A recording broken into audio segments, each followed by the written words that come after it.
Well, welcome, Clueless Catholics. We are on the beach today. I guess you don't need to see that Dr. Pepper over there.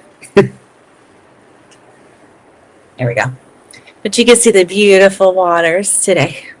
So I did start reading the rest of Leviticus, and I thought it might be a little more fun if I don't read it first, because I've got a lot of thoughts in my head when I start reading these things. And we thought it might be funny just to get my raw reaction, yeah? Yes. So we're going to do 16, and I'm going to try to make it all the way to 27 today. And that will wrap up Leviticus. And then we can do something fun after Leviticus before we do the next book. So anyway, chapter 16 in Leviticus is all about the Day of Atonement. And what I got out of this is not going to be me reading right now since I already read it. But what I got out of it is that Aaron has to, before he can go into the tent, right, the Holy of Holies, he has to wear the proper garments. He has to bathe first before he puts on those garments. And then that's pretty much all I got out of it. Is there more to it than that? It doesn't talk much about Aaron's preparation, but I would take that to be almost like our priests. We tend to forget that they have to go to confession as well as their parishes, as their congregation, so that they are in a right state of grace to celebrate the Mass with us. And I think that's kind of what that preparation of garments and of self and of bathing would what it would connect to in our world. I did mark here when I was reading, it says on chapter 16:20, when Aaron has finished purifying the most holy place and the tabernacle and the altar, he must present the live goat. He will lay both of his hands on the goat's head and confess over it all the wickedness, rebellion, and sins of the people of Israel. In this way, he will transfer the people's sins to the head of the goat. Then the man specially chosen for the task will drive the goat into the wilderness. As a goat goes into the wilderness, it will carry all the people's sins upon itself into a desolate land. You ever heard the term scapegoat? Yeah, because the next sentence was something about scapegoat. That's the scapegoat. That's the scapegoat. So in our term, scapegoat is somebody that takes the blame for somebody else, so that the other person can get away with what they did. So everybody's putting literally what happened. They're telling the goat their sins. Well, Aaron tells the goats he prays the sins onto the goat, and the goat goes out into the wilderness to take them away from the assembly, the people. And then it says in chapter 16:27, the bull and the goat presented as sin offerings 16:26. The man chosen to drive the scapegoat into the wilderness of Azazel. Isn't that a devil or a demon? Azazel. Yeah. Must wash his clothes and bathe himself in water. The man chosen to drive the scapegoat must wash himself, basically, when he returns. So that it was Azazel, is that how you pronounce it? I wondered if that was a demon. I don't remember it saying anything about Azazel before. Let's see here. That maybe it did, and I just skipped over it. There are three main interpretations. Azazel equals the scapegoat itself. Some scholars think Azazel just means the goat that goes away. Azazel as a demonic figure, a very ancient Jewish view, in texts like the Book of Enoch, which is not accepted, it's apocryphal. Azazel is a fallen angel demon associated with the desert. Fallen angel? Yes. Or Azazel is just a desolate place, most widely accepted today. Likely means rugged, uninhabited wasteland. The point of the ritual is sin is not just forgiven, it is removed. One goat dies as the atonement for the sin through sacrifice. One goat leaves and the sin is carried away. This is a two-part image of mercy, such as when Jesus is sacrificed and taken away all of sin all at once. This hits its full meaning in Jesus Christ in that he is the sacrificial lamb, like the first goat. He is also the scapegoat. He is sent outside the city to die. Oh. Golgotha is outside of the city, bearing the sins of the world. Not metaphorical, this is the exact pattern. Interesting. Yes. That's why it's important. It's not just a list of rules over and over and over and over again. Okay, so then we're going to go to chapter 17, and this is where I stopped reading, so you'll get to my raw reactions, I guess. Okay, then the Lord said to Moses, okay, this is prohibitions against eating blood. The pagan cultures at the time, though, did. Because the blood equals life. There were cultures that would drink blood in order to keep themselves looking young. They would drink blood to get eternal life. They would drink blood for ritual sacrifice. Vampires. Yeah, sort of. Okay. All right. So it says, give the following instructions to Aaron. That if any native Israelite sacrifices a bull or a lamb or a goat anywhere inside or outside the camp, instead of bringing it to the entrance of the tabernacle to present it as an offering to the Lord, that person will be as guilty as a murderer.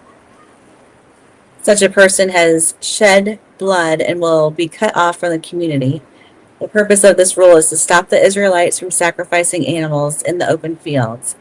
It will ensure that they bring their sacrifices to the priest at the entrance of the tabernacle, so he can present them to the Lord as peace offerings.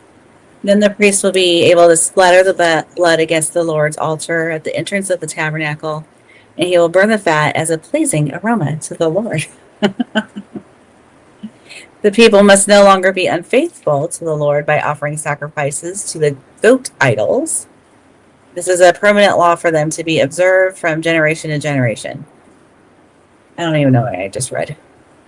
All right, I'm going to skip a little bit because I don't understand any of this. Maybe that's the part you should read. And I'll just keep going. Give them this command as well, that if any native Israelite or foreigner living among you offers a burnt offering or a sacrifice, but does not bring it to the entrance of the tabernacle to offer it to the Lord, that person will be cut off from the community. And if any native Israelite or foreigner living among you eats or drinks blood in any form,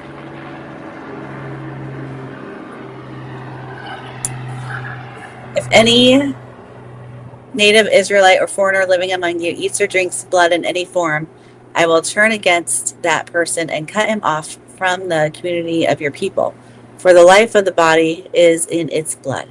I have given you the blood on the altar to purify you, making you right with the Lord. It is the blood given in exchange for a life that makes purification possible.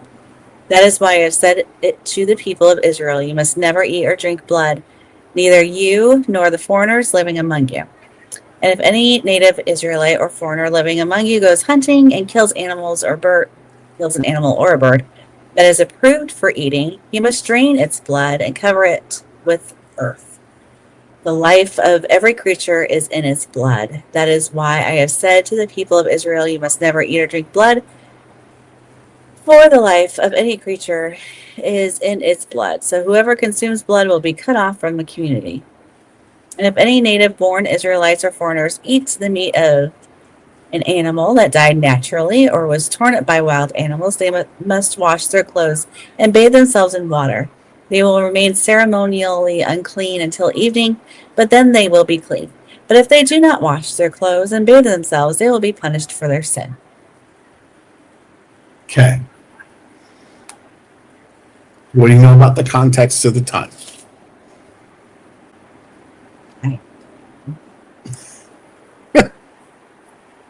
Again, everything is to set his people apart from everybody else that's around them, to make them different, so that when the world looks at them, they know that they're standing in this world was because of God.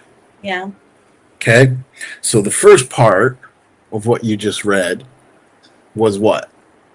The people must no longer be unfaithful to the Lord by offering sacrifices to the goat idols. Okay, and then it says not to, because before this time, God did not have a central place to call home, the tabernacle. Mm-hmm. Okay? Before this time, they worshipped wherever they worshipped. And the people were spread out and they were moved to Egypt because of the famine. So they couldn't even worship on the mountain where Jacob set up worship and his altar. So they worshipped wherever they could. Mm-hmm. They worshipped however they could. And sometimes because they were in pagan lands, those pagan rituals would creep into their worship. This is God saying, no, this is exactly how I want you to worship me. This is exactly where I want you to worship me. So you can't commit a sacrifice in the midst of all the people. You have to bring that sacrifice to the tent. This is where I am. This is how it's done.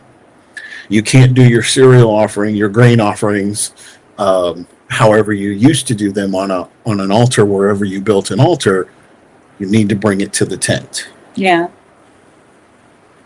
And you can't drink or eat blood trying to gain life, because I'm the one that gives you life.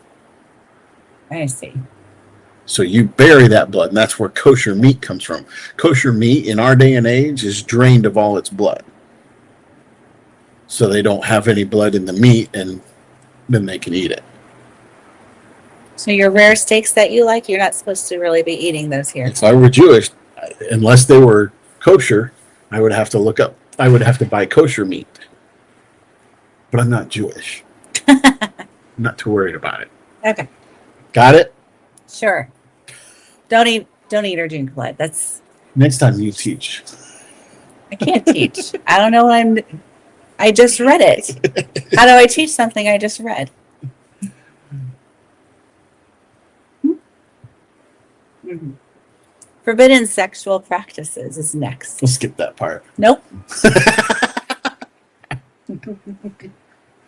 So, do not act like people in Egypt where you used to live, or like people of Canaan where I am taking you. You must not imitate their way of life. You must obey all my regulations and be careful to obey my decrees, for I am Lord your God. If you obey my decrees and my regulations, you will find life through them. I am the Lord. You must never have sexual relations with a close relative, for I am the Lord. No problem there. Do not violate your father by having sexual relations with your mother. She is your mother. You must not have sexual relations with her. What were people doing back then? Do not have sexual relations with any of your father's wives, plural, for this would violate your father. Do not have sexual relations with your sister or half-sister, whether she is your father's daughter or your mother's daughter, whether she was born into your household or someone else's. Do not have sexual relations with your granddaughter, where she is your son's daughter or your daughter's daughter, for this would violate yourself. Do not have sexual relations with your stepsister, the daughter of any of your father's wives, for she is your sister. Do not have sexual relations with your father's sister, for she is your father's close relative. Do not have sexual relations with your mother's sister, for she is your mother's close relative. Do not violate your uncle, your father's brother, by having sexual relations with his wife, for she is your aunt. Do not have sexual relations with your daughter-in-law. She is your son's wife, so you must not have sexual relations with her. Do not have sexual relations with your brother's wife. Do not have sexual relations with both a woman and her daughter, and do not take her granddaughter, whether her son's daughter or her daughter's daughter, sexual relations. Good Lord. While your wife is living, do not marry her sister and have sexual relations with her, for they would be rivals. Do not have sexual relations with a woman during her period. Do not defile yourself by having sexual intercourse with your neighbor's wife. I'm sorry. Do, Maybe we should have you read this beforehand. do, do not defile yourself by having sexual intercourse with your neighbor. Oh, I said that right. Do not permit any of your children to be offered as a sacrifice to Moloch. What's a Moloch? It's another god, a Canaanite god. Oh, for you must not bring shame on the name of your God. I am the Lord. Do not practice homosexuality, having sex with another man as with a woman. It is detestable sin. The way that reads is funny, but I know what it's saying. It should say, do not have sex with another man if you are a man, or with woman if you are a woman. But it doesn't say it like that, but it's supposed to. Okay, anyway. A man must not defile himself by having sex with an animal. And a woman must not offer herself to a male animal to have intercourse with it. Moo. Sorry. A man must not defile himself by having sex with an animal, and a woman must not. Oh, I said that right. Dang it. Do not defile yourselves in any of these ways, for the people I am driving out before you have defiled themselves in all these ways. Really? Because the entire land has become defiled, I am punishing the people who live there. I will cause the land to vomit them out. You must obey all my decrees and regulations. You must not commit any of these detestable sins. This applies both to native-born Israelites and to the foreigners living among you. All these detestable activities are practiced by the people of the land where I am taking you, and this is how the land has become defiled. So do not defile the land and give it a reason to vomit you out, as it will vomit out the people who live there now. Whoever commits any of these detestable sins will be cut off from the community of Israel. So obey my instructions. Do not defile yourselves by committing any of these detestable practices that were committed by the people who lived in the land before you. I am the Lord your God. This seems like common sense to me. But we're 5,000 years removed from this. I just can't. That's what people forget. You know, you have these people that are not Christian, atheists, agnostics, whatever, and they'll say things like, I don't need God to tell me morality because I know it's wrong to sexually assault XYZ. Mm-hmm. We know it's wrong because God laid it out. Because at that time, it wasn't in society. These other tribes would do these things because there was a different morality to them. We're 5,000 years removed from that. We have all of this history of what God has said that has been threaded into our lives all along the way. You know, Yeah. People forget like the Catholic Church was the biggest starter of hospitals and schools, public schools. Yeah. You know, we think about hospitals and you're like, of course you have to care for the sick. Well, 2,000 years ago, of course you care for the sick wasn't a thought process. The sick were left on the street to die. People didn't take care of them if they had no family. Huh. But we can't think like that because we have 2,000 years of having our thinking changed. Interesting. Yeah.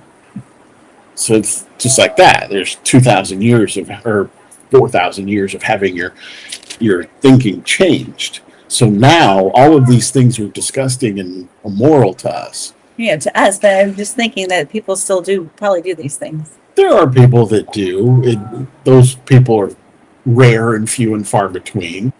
So again, God is setting his people apart, listing all of these rules, not as you can't do this because I said, it's you can't do this because it's wrong and I'm setting you apart from the world. Yeah. 19 is the holiness and personal conduct. Give these following instructions to the entire community of Israel. You must be holy because I, the Lord your God, am holy. Each of you must show great respect for your mother and father, and you must always observe my Sabbath days of rest. Are we starting with the 10 Commandments here? No. Oh. That was in Exodus. That's what I thought, so I was a little confused. Well, he's gonna Reiterate. Repeat things that are important. Okay, so do not put your trust in idols or make metal images of gods for yourselves. When you sacrifice a peace offering to the Lord, offer it properly so you will be accepted by God. The sacrifice must be eaten the same day. Blah, blah, blah. When you harvest the crops of your land, do not harvest the grain along with the edges of your field. I don't understand any of the harvest stuff. Let's keep reading. It'll usually tell you why. If it doesn't, I will tell you why. And do not pick up what the harvesters drop. It is the same with your grape crop. Do not strip every last bunch of grapes from the vines, and do not pick up the grapes that fall on the ground. Leave them for the poor and the foreigners living among you. There you go. Do not steal. Do not deceive or cheat one another. Do not bring shame on the name of your God by using it to swear falsely. Do not defraud or rob your neighbor. Do not make your hired workers wait until the next day to receive their pay. Do not insult the deaf or cause the blind to stumble. You're not blind. You just stumbled. You must fear your God. I am the Lord. Do not twist justice in legal matters by favoring the poor or being partial to the rich and powerful. Always judge people fairly. Do not spread slanderous gossip among your people. Do not stand idly by when your neighbor's life is threatened. Do not stand with a phone taking pictures of somebody who needs help. That's how I just read that. Do not nurse hatred in your heart for any of your relatives. Confront people directly so you will not be held guilty for their sin. Do not seek revenge or bear a grudge against a fellow Israelite, but love your neighbor as yourself. You must obey all my decrees. Do not mate two different kinds of animals. No cat dogs. That's what I was just thinking, cat dog. Do not plant your field with two different kinds of seed. Do not wear I'm confused. Do not plant your field with two different kinds of seed. So I can't like have a garden with a variety of vegetables. Honestly, I would have to look into that more. It's fine. It's not a big deal. It just caught me. If a man has sex with a slave girl whose freedom has never been purchased, but who is committed to become another man's wife, he must pay full compensation to her master. Didn't we read something about that before? Mm-hmm. Okay, then it says when you enter the land and plant fruit trees, leave the fruit unharvested for the first 3 years and consider it forbidden. Do not eat it. In the 4th year, the entire crop must be consecrated to the Lord as a celebration of praise. In the 5th year, you must eat the fruit. If you follow this pattern, your harvest will increase. Is this like our fruit trees in our yard? Maybe that's why we never got fruit off of them. Do not eat meat that has not been drained of its blood. Do not practice fortune telling or witchcraft. Do not trim off the hair on your temples or trim your beards. Oh my goodness. That's why Orthodox have their little curlies and their unshaven beards. I just don't like beards. Do not cut your bodies for the dead. And do not mark your skin with tattoos. Do not cut your bodies for the dead. What does that mean? Do not cut your body for the dead. Anyway, doesn't matter. It's like body modification. Okay. I don't know why for the dead. Again, yeah. I'd have to look into that more. Do not defile your daughter by making her a prostitute. Keep my Sabbath days of rest and show reverence toward my sanctuary. Do not defile yourselves by turning to mediums or to those who can consult the spirits of the dead. Stand up in the presence of the elderly and show respect for the aged. Do not take advantage of foreigners who live among you in your land. Do not use dishonest standards when measuring length, weight, or volume. And that was all of 19. Don't do stuff. Don't do anything. Just sit there. So on the seeds. Yeah. Again, it sets Israel apart from pagan cultures. Neighboring nations mixed crops in ritual practices, and blended religious ideas such as fertility cults and etc. God is basically saying, you are not like them, do not live like them. This is identity formation, not farming advice. Oh, okay. See, there's a reason. Okay. Chapter 20, punishments for disobedience. The Lord said to Moses, give the people of Israel these instructions which apply both to native Israelites and to foreigners living in Israel. If any of them offer their children as a sacrifice to Moloch, they must be put to death. The people of the community must stone them to death. I myself will turn against them and cut them off from the community because they have defiled my sanctuary and brought shame on my holy name by offering their children to Moloch. Did you say he was again? He was a Canaanite god. Oh, Canaanite god. Part of his ritualistic sacrifice was children. Oh. Yeah, don't do that. And if the people of the community ignore those who offer their children to Moloch and refuse to execute them, I myself will turn against them and their families and will cut them off from the community. This will happen to all who commit spiritual prostitution by worshiping Moloch. I will also turn against those who commit spiritual prostitution by putting their trust in mediums, or in those who consult the spirits of the dead. I will cut them off from the community. So set yourselves apart to be holy, for I am the Lord your God. Keep all my decrees by putting them into practice, for I am the Lord who makes you holy. Anyone who dishonors father or mother must be put to death. Such a person is guilty of a capital offense. If a man commits adultery with his neighbor's wife, both man and the woman who have committed adultery must be put to death. God's not messing around. If a man violates his father by having sex with one of his father's wives, both the man and the woman must be put to death. If a man has sex with his daughter-in-law, okay, so we're just going to go through everything we just did in chapter 19. So everything that I just read before, if you do those things, you're going to be put to death. That was all of 20. You're going to die if you did everything in chapter 18 or 19. Okay, chapter 21, the instructions for priests. The priest must not make himself ceremonially unclean by touching the dead body of a relative. The only exceptions are his closest relatives, his mother or father, son or daughter, brother, or his virgin sister, who depends on him because she has no husband. But a priest must not defile himself and make himself unclean for someone who is related to him only by marriage. The priests must not shave their heads or trim their beards or cut their bodies. They must be set apart as holy to their God and must never bring shame on the name of God. Priests may not marry a woman defiled by prostitution, and they may not marry a woman who is divorced from her husband. The high priest may marry only a virgin. He may not marry a widow or a woman who is divorced. Then the Lord said to Moses, give the following instructions to Aaron. In all future generations, none of your descendants who has any defect will qualify to offer food to his God.